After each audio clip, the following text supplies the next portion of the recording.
Chapter 18. True, Teresa fought with her mother until the day she left home, but let us not forget that she never stopped loving her. She would have done anything for her if her mother had asked in a loving voice.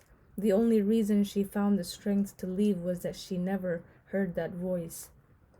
When Teresa's mother realized that her aggressiveness no longer had any power over her daughter, she started writing her querulous letters, complaining about her husband, her boss, her health, her children, and assuring Teresa she was the only person left in her life. Teresa thought that at last, after 20 years, she was hearing the voice of her mother's love and felt like going back. All the more because she felt so weak, so debilitated by Tomash's infidelities. They exposed her powerlessness, which in turn led to vertigo, the insuperable longing to fall. One day, her mother phoned to say she had cancer and only a few months to live. The news transformed into rebellion Teresa's despair at Tomash's infidelities. She had betrayed her mother, she told herself reproachfully, and for a man who did not love her. She was willing to forget everything her mother had done to torture her. She was in a position to understand her now. They were in the same situation. Her mother loved her stepfather just as Teresa loved Tomasz, and her stepfather tortured her with his infidelities just as Tomasz galled her with his. The cause of her mother's malice was that she had suffered so. Teresa told Tomasz that her mother was ill and that she would be taking a week off to go and see her. Her voice was full of spite. Sensing that the real reason calling her back to her mother was vertigo, Tomasz opposed the trip. He rang up the hospital in the small town. Meticulous records of the incidence of cancer were kept throughout the country, so he had no trouble finding out that Teresa's mother had never been suspected of having the disease, nor had she even seen a doctor for over a year. Teresa obeyed Tomasz and did not go to visit her mother. Several hours after her decision, she fell in the street and injured her knee. She began to teeter as she walked, fell almost daily, bumped into things, or at the very least, dropped objects. She was in the grip of an insuperable longing to fall. She lived in a constant state of vertigo.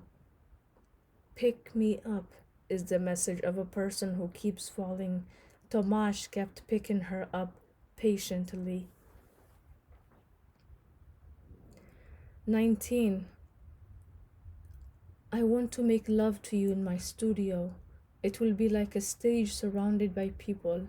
The audience won't be allowed up close, but they won't be able to take their eyes off us. As time passed, the image lost some of its original cruelty and began to excite Teresa. She would whisper the details to him while they made love. Then it occurred to her that there might be a way to avoid the condemnation she saw in Tomasz's infidelities. All he had to do was take her along, take her with him when he went to see his mistresses. Maybe then her body would again become the first and only among all others. Her body would become his second, his assistant, his alter ego. I'll undress them for you, give them a bath, bring them into you, she would whisper to him as they pressed together. She yearned for the two of them to merge into a hermaphrodite. Then the other women's bodies would be their playthings. 20. Oh, to be the alter ego of his polygamous life. Tomasz refused to understand, but she could not get it out of her head and tried to cultivate her friendship with Sabina. Teresa began by offering to do a series of photographs of Sabina. Sabina invited Teresa to the studio, and at last she saw the spacious room and its centerpiece, the large, square platform-like bed. I feel awful that you've never been here before, said Sabina.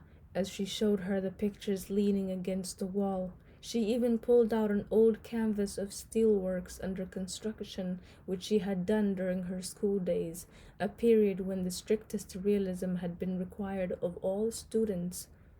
Art that was not realistic was set to sap the foundations of socialism.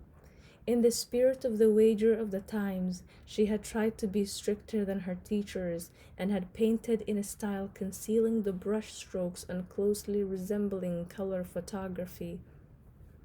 Here is a painting I happened to drip red paint on. At first I was terribly upset, but then I started enjoying it. The trickle looked like a crack. It turned the building site into a battered old backdrop, a backdrop with a building site painted on it. I began playing with the crack, filling it out, wondering what might be visible behind it. And that's how I began my first cycle of paintings. I called it Behind the Scenes. Of course, I couldn't show them to anybody. I'd have been kicked out of the academy. On the surface, there was always an impeccably realistic world, but underneath, behind the backdrop's cracked canvas, lurked something different, something mysterious or abstract. After pausing for a moment, she added, on the surface, an unintelligible lie. Underneath, the unintelligible truth. Teresa listened to her with the remarkable concentration that few professors ever see on the face of a student and began to perceive that all Sabina's paintings, past and present, did indeed treat the same idea, that they all featured the confluence of two themes, two worlds, that they were all double exposures, so to speak. A landscape showing an old-fashioned table lamp shining through it, an idyllic still life of apples, nuts, and a tiny candlelit Christmas tree showing a hand ripping through the canvas. She felt a rush of admiration for Sabina, and because Sabina treated her as a friend, it was an admiration free of fear and suspicion, and quickly turned into friendship. She nearly forgot she had come to take photographs. Sabina had to remind her. Teresa finally looked away from the paintings only to see the bed set in the middle of the room like a platform. 21. Next to the bed stood a small table, and on the table the model of a human head, the kind hairdressers put wigs on. Sabina's wig stand sported a bowler hat rather than a wig. It used to belong to my grandfather, she said with a smile. It was the kind of hat, black, hard, round, that Teresa had seen only on the screen, the kind of hat Chaplin wore. She smiled back, picked it up, and after studying it for a time said, would you like me to take your picture in it? Sabina laughed for a long time at the idea. Teresa put down the bowler hat, picked up her camera, and started taking pictures. When she had been at it for almost an hour, she suddenly said, what would you say to some nude shots? Nude shots, Sabina laughed. Yes, said Teresa, repeating her proposal more boldly. Nude shots. That calls for a drink, said Sabina, and opened a bottle of wine. Teresa felt her body going weak. She was suddenly tongue-tied. Sabina, meanwhile, strode back and forth, wine in hand, going on about her grandfather who'd been the mayor of a small town. Sabina had never known him. All he'd left behind was this bowler hat and a picture showing a raised platform with several small-town dignitaries on it. One of them was grandfather. It wasn't at all clear what they were doing up there on the platform. Maybe they were officiating at some ceremony, unveiling a monument to a fellow dignitary who had also once worn a bowler hat at public ceremonies. Sabina went on and on about the bowler hat and her grandfather until, emptying her third glass, she said, I'll be right back. and disappeared into the bathroom. She came out in her bathrobe. Teresa picked up her camera and put it to her eye. Sabina threw open the robe.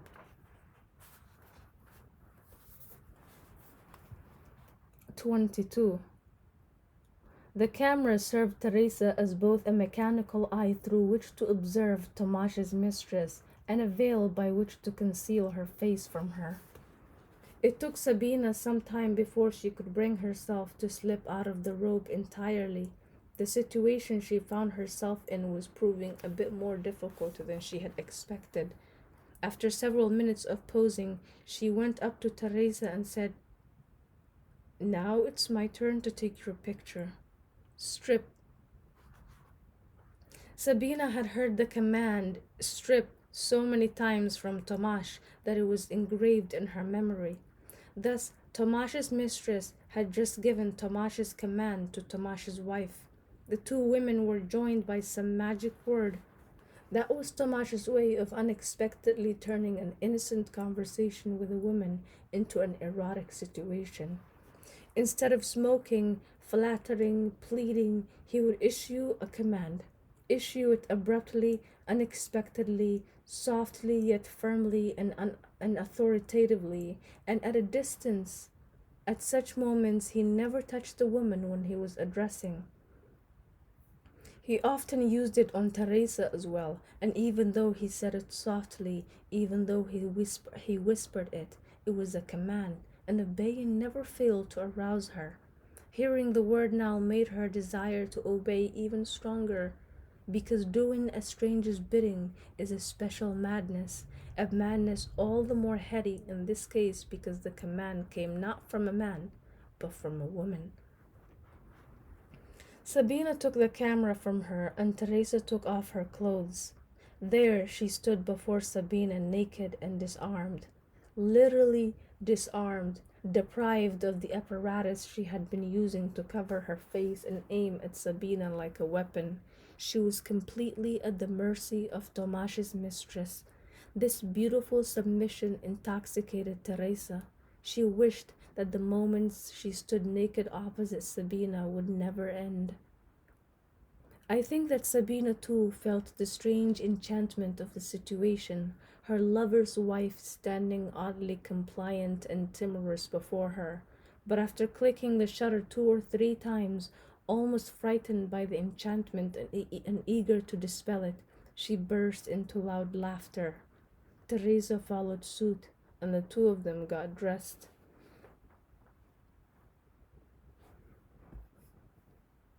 23.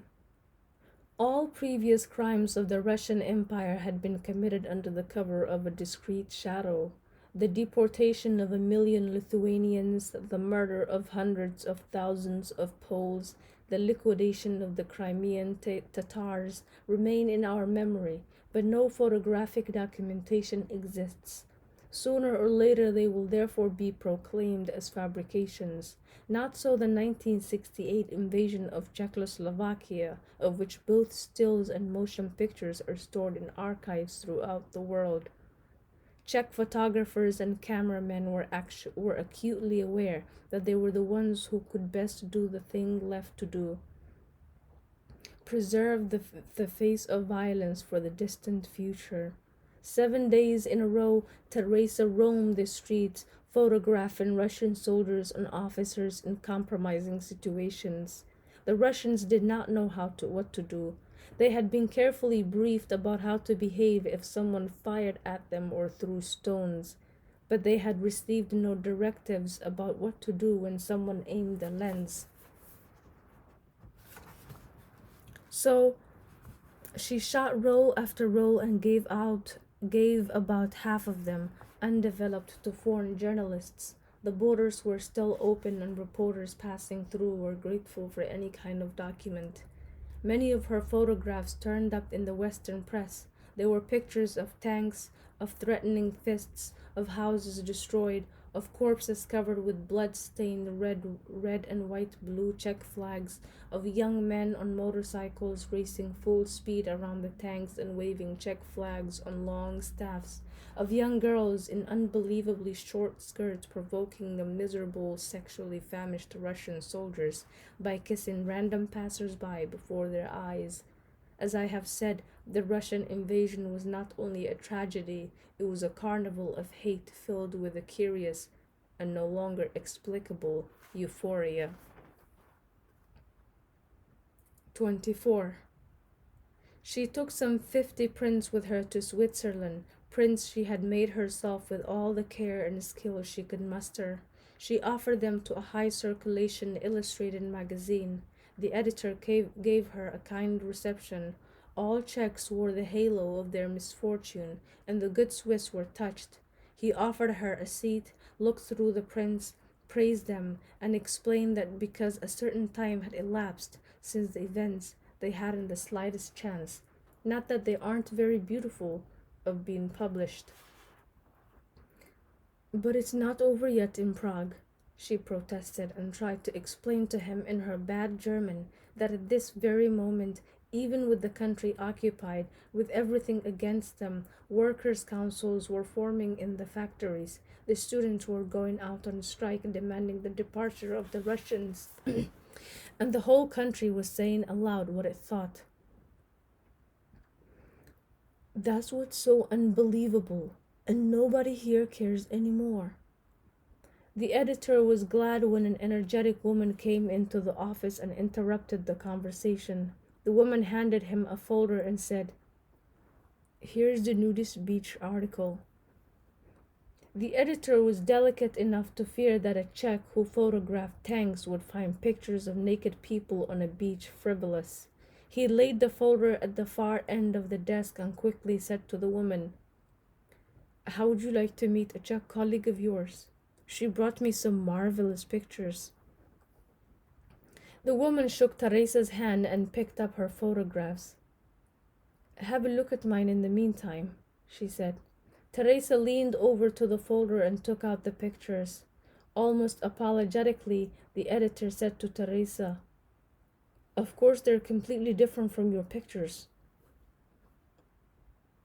"Not at all," said Teresa.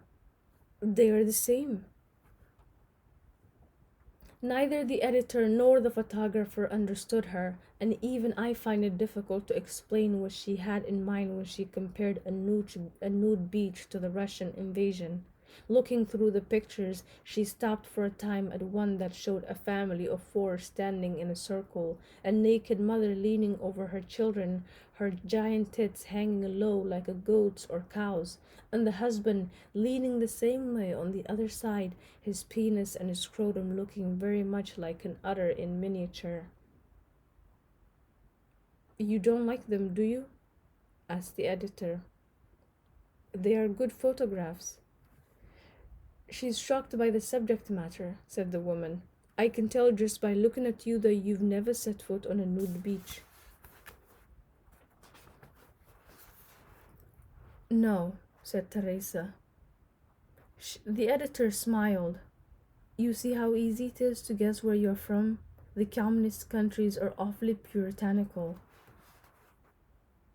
"There's nothing wrong with the naked body," the woman said, with maternal affection. "It's normal, and everything normal is beautiful." The image of her mother marching through the flat naked flashed through Teresa's mind. She could still hear the laughter behind her back when she ran and pulled the curtains to stop the neighbors from seeing her naked mother. 25. The woman photographer invited Teresa to the magazine's cafeteria for a cup of coffee. "Those pictures of yours, they're very interesting. I couldn't help noticing what a terrific sense of the female body you have. You know what I mean? The girls with the provocative poses. The ones kissing passers-by in front of the Russian tanks?" "Yes, you'd be top-notch fashion photographer, you know. You'd have to get yourself a model first, someone like you who's looking for a break." Then you could make a portfolio of photographs and show them to the agencies. It would take some time before you made a name for yourself, naturally, but I can do one thing for you here and now. Introduce you to the editor in charge of our garden section. He might need some shots of cactuses and roses and things. Thank you very much, Teresa said sincerely, because it was clear that the woman sitting opposite her was full of goodwill.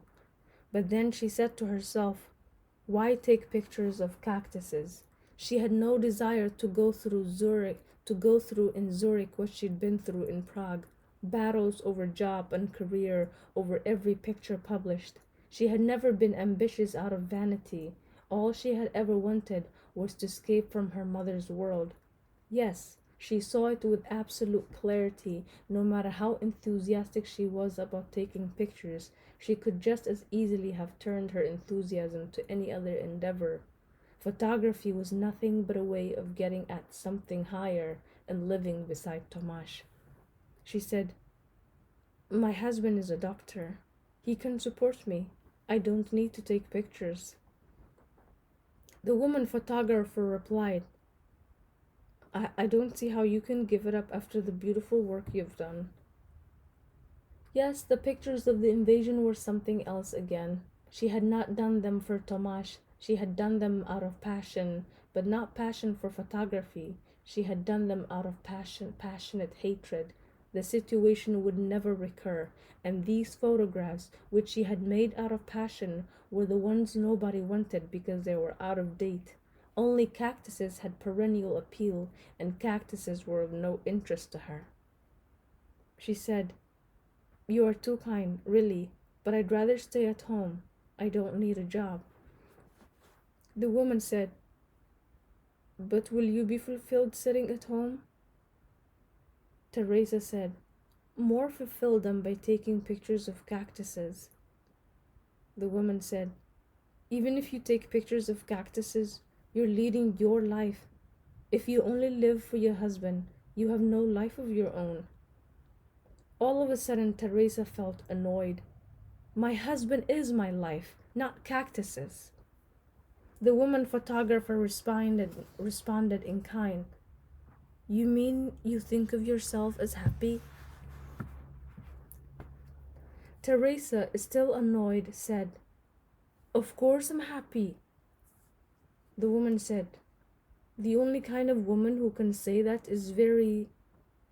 She stopped short. Teresa finished it for her. Limited, that's what you mean, isn't it? The woman regained control of herself and said, and not limited, anachronistic. You're right, said Teresa wistfully. That's just what my husband says about me.